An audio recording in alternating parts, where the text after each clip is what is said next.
welcome to another episode of the Revenue Focused Marketer, where we discuss anything and everything related to marketing as well as data. I'm your usual host, Hershey, and today's guest is Mary.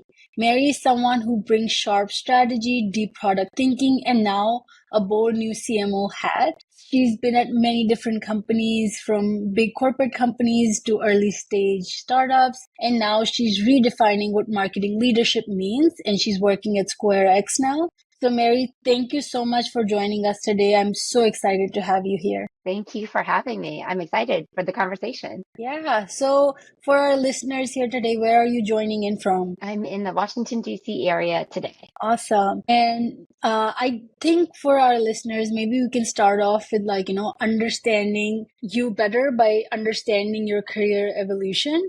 So, maybe we can start off with your journey. It's been such a rich journey. I think you've been at Bain, Google, startups. And how do you think each of these phases have shaped your marketing brain today? That's a great question. I often say that I fell into marketing. I was not planning on being a marketer.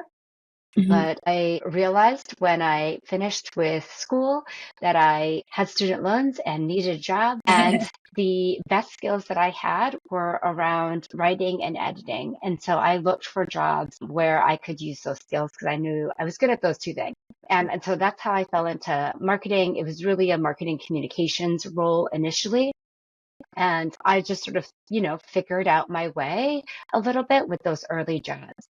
I jumped around a little bit. I went from a marketing communications role to a product marketing role. And then I actually ended up doing sort of what we would call now growth marketing to a large degree, really focused on marketing execution. Actually, none of the writing and editing that got me started in marketing. But it was actually really eye-opening because I was now able to see, I had a counterpart who did all of the marketing communication stuff, and then they handed it over to me, and I would execute on all of the campaigns, work really closely with sales. And that really allowed me to see the sort of other side of the marketing puzzle, right? I had been previously creating content and pushing things out, but never really understanding how to measure whether it was successful or not. And that growth marketing sort of role really opened up my world to say, well, here's what happened on the other side once this content is created, and here's how to measure it and actually see if it's successful. And so that was a really eye-opening experience for me. I joke that I spent more time in Excel sheets during that period of my marketing career than I ever did in Word or PowerPoint or any other tools that you would think of for marketing. And that was really foundational to me. I saw in that role as well what it meant to really have a strong marketing operations process and engine. And it was critical, I think, as I moved on from that position to really opening up the strategy portion, right? It really allowed me to say, as I moved further along in my career, here's all of these piece parts that need to work together across marketing to really be impactful. And so, from there, I kind of went back into marketing, comms, content marketing, and then really just kind of came into places where I was able to go deep into subject matter for what it was that I was marketing, which was cybersecurity. And that's kind of what's gotten me into CMO roles sort of in the last few years. Yeah, no, that's amazing. And thank you so much for sharing your journey with us today. I kind of want to dive deeper into what's been the hardest narrative to break or reshape in the cybersecurity space, right? This is much different than kind of being in any other space with marketing. So I'm just trying to understand, in this super noisy world, how does marketing kind of play a role in the security side? Yeah, that's a great question. I have multiple soapboxes about cyber and marketing. I personally think, and this is probably not that surprising, that marketing can get a really bad rap in security, especially in cyber, right? There was an individual that I'm connected to on LinkedIn who, when the CrowdStrike sort of debacle happens last year, Yeah. this individual posted on LinkedIn about how, this was all marketing's fault, right? And that, this is because marketing is out there sort of promising the moon. And so, engineers are having to deliver. And it was just the hottest, most ridiculous take that I saw on the CrowdStrike Wow. Yeah. situation, which wasn't even a cyber issue, right? Like, and Yeah. but I think that in some ways that often feels very typical of Hmm. the community. And I can understand why cybersecurity folks might think that, right? There's so much stuff that's being thrown at them. They're probably getting 1,000 emails a day from a vendor, right? Or Yeah. vendors. It is a lot of noise. I think that the part of the really the role that I think marketing plays within this community especially is about really making sure that we're providing valuable content and information to the community, right? Hmm. And I think that there's a lot of ways in which vendors can do that and have it be meaningful. So this kind of goes really back to my start in content marketing, which is about trying to drive thought leadership, being helpful, being able to provide actually meaningful information for our Hmm. audience. And that's Definitely. actually one of the things that I think is really interesting about the stuff that SquareX does. Right now, for this year, for 2025, they're releasing unique first party research and threat intelligence every month around what they're seeing around browser security. And it's Oh, wow. just really interesting work. They're showing how they've come to this, like how they found the vulnerability and some of the ways that you can stop that from happening. And that's the kind of information that, like, it's my job to get it out there and to make it Yeah. useful to the community as widely as possible so that people are better protected. No, that's wonderful. And that's very unique from what we kind of see in marketing in your day to day, like, different spaces right now. So I love that, you kind of utilize what people really need and then use that to kind of spread that information about it. I'm sure it takes a lot of investment to kind of like, go back to that first and research. But I think that primary research then creates a lot of noise out there when it's being marketed properly. So what does like maybe a typical go-to-market strategy look like when, the product is so deeply technical in your case also? Yeah, so I think that foundation in content is really important. But Mm. I also think from a marketing standpoint, this is another one of my soapboxes. I really believe that marketing folks in cybersecurity, especially and in highly technical fields, need to understand some of the foundational sort of basics of the field that they're in.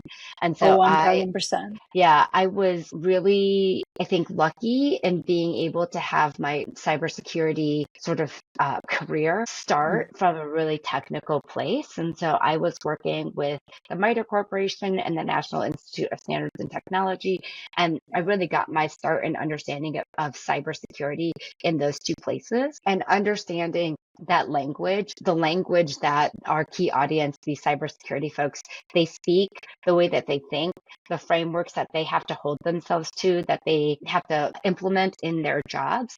All of that stuff was really important. And so I think from a marketing standpoint, like that's almost first and foremost the most critical piece, because that also puts you in the heads of those individuals and enables you to have empathy and sympathy for their day to day. And I think that if you don't have that, it's going to be really hard to cut through that noise to really market effectively, to share the Yeah. information that you have that can be meaningful to them. 1000%. I think I've seen it like, many examples when the marketing experts are not very technical themselves. You can see like even their website can't really point out what they really do.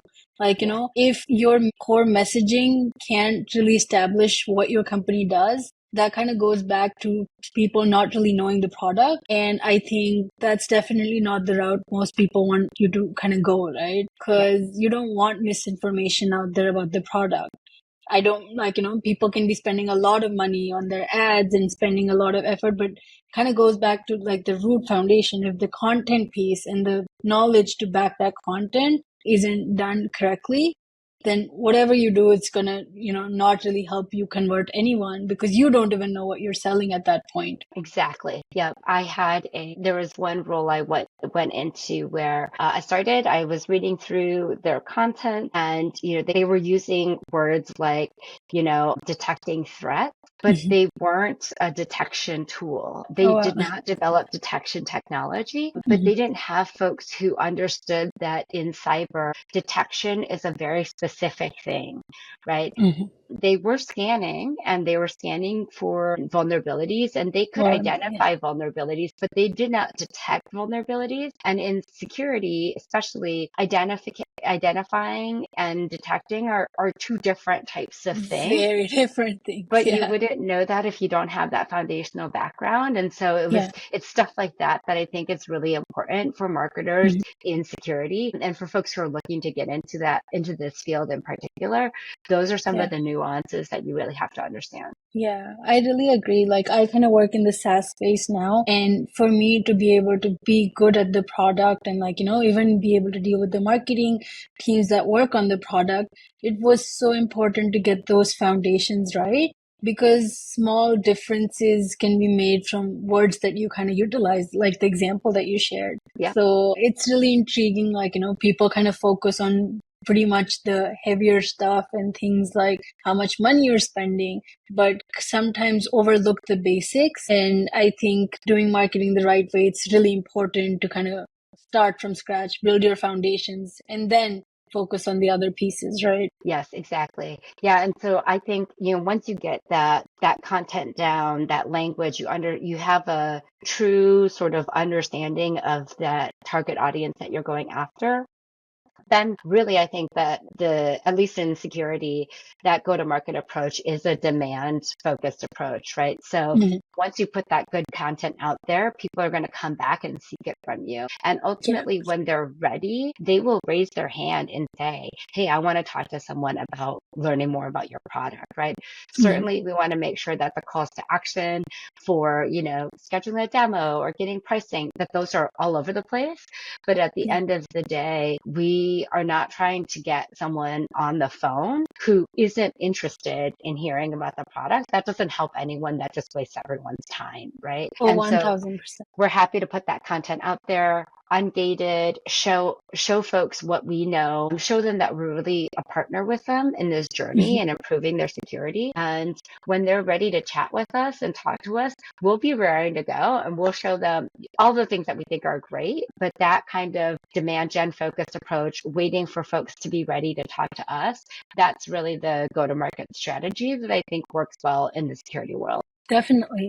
And, you're kind of here responsible for building trust as a brand in a category that's often really led with fear, right? Yes. So I think, of course, what you're doing here to kind of make that content open to all, having people access that kind of also goes back into creating more credibility for yourselves and for your brand. Are there any other, like, trust factors that you kind of utilize, especially in a space that is so fear led? Yeah, so I definitely think that along the same lines as making sure that content's out there, making sure that our team is speaking, right, and sharing that research. And so we're getting ready to head to some of the big security conferences this year, presenting this research, making it clear that like our team is ready, our researchers are ready, able, willing to have conversations, to walk people through how it is that we found things, as well as some of the ways that we found to stop those attacks from happening, and really just kind of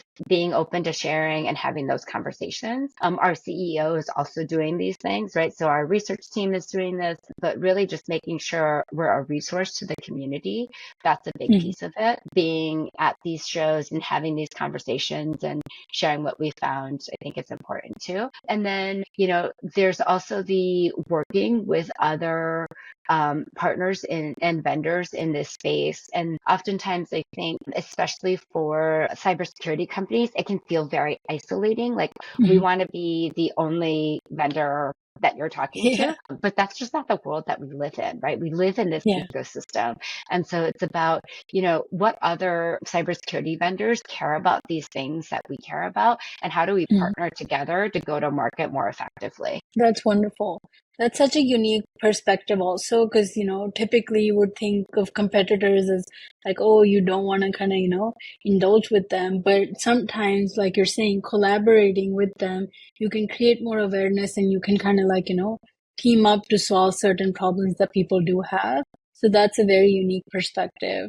Thank you for Yeah. sharing that. Yeah, I've actually heard from CISOs who sort of prefer to be able to do, a dinner or a meeting with multiple vendors at one time versus Hmm. just one vendor. And some Yeah. of that is just to kind of get, have it all in one go versus having to meet with each vendor separately, right? Oh, And yeah. so there's an interesting way in which, if we really believe that we've got the best product out there, it doesn't matter who's standing next to us Oh, because our value will show through. yeah, no, definitely. I think that kind of goes back into like, all the focus that goes into building the right product. And once you have those foundations correctly done, even people that are pitching from your side, them knowing those foundations will ultimately make all the difference. So I'm really glad you shared that. I think I do want to dive into like, where do you see marketing going now? Like, I know a lot of focus has been on AI these past couple years now, especially for the past, I would say, year and a half, like generative AI and agentic AI. They've kind of become like,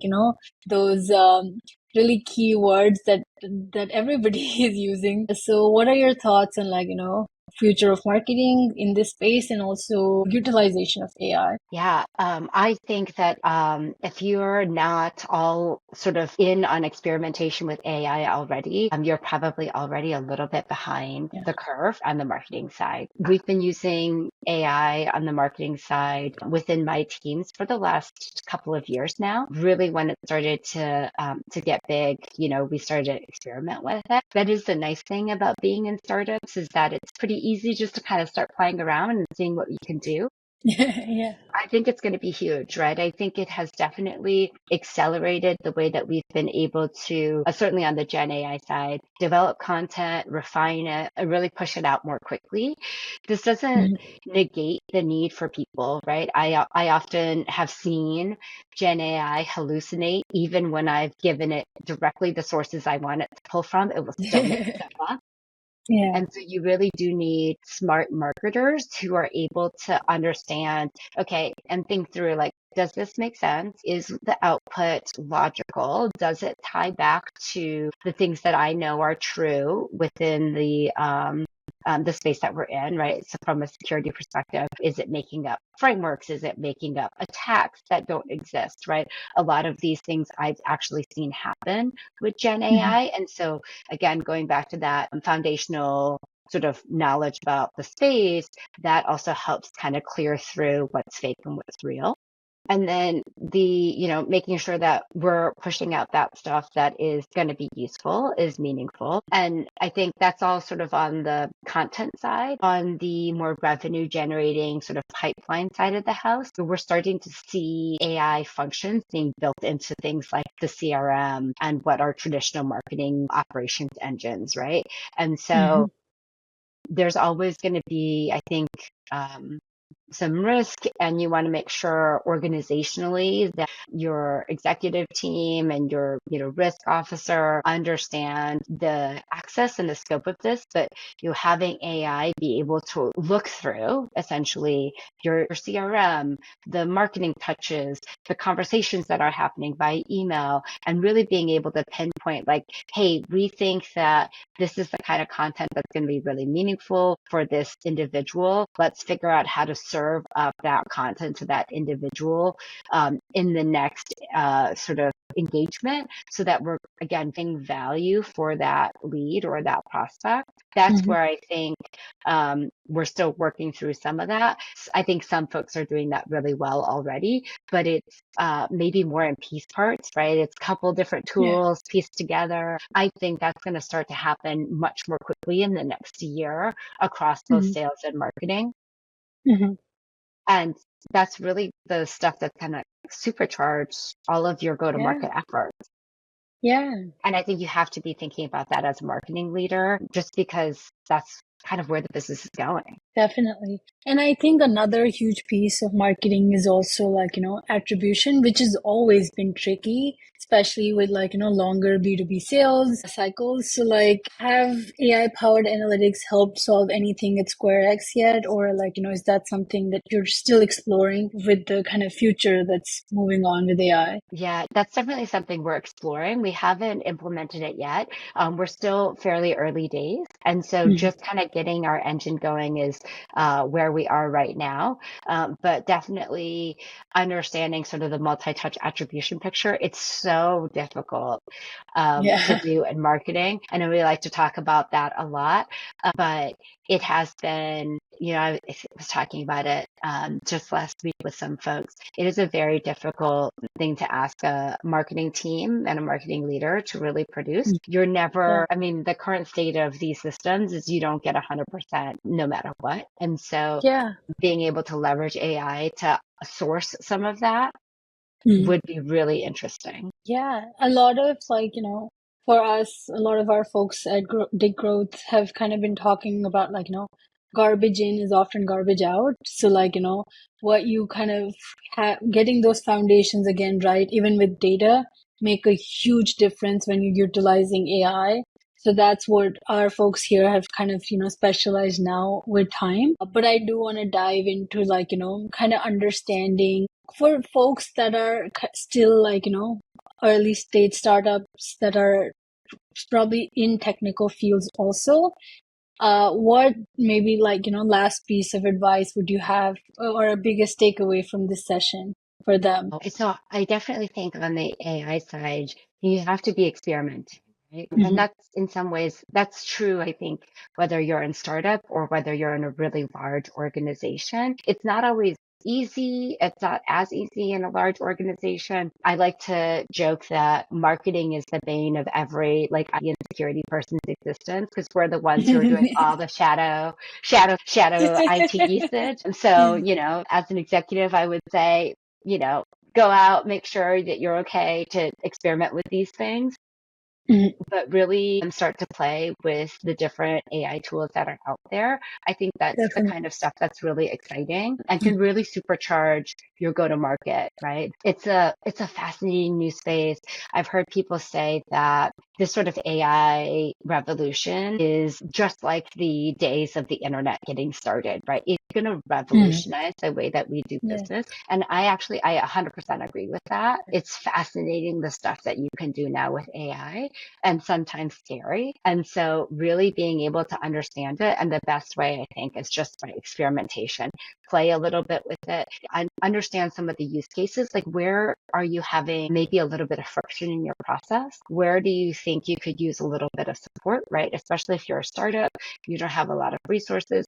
Where do you really need help? And then define a use case and then run that as an experiment with AI and Mhm. see how far you get. Wonderful. That is such a good piece of advice. And I think this entire episode has been so insightful. I'm sure it's clear that you're bringing not just marketing jobs, but clarity, confidence, and, a lot of purpose to what you're doing at SquareX. So thank you so much for, sharing your journey with us today and sharing some really good examples from like, what people can do and what not to do. I know I really learned a lot from this session, and then I'm sure our listeners will too. Thank So you. thank you once again. Thank you so much, Hershey.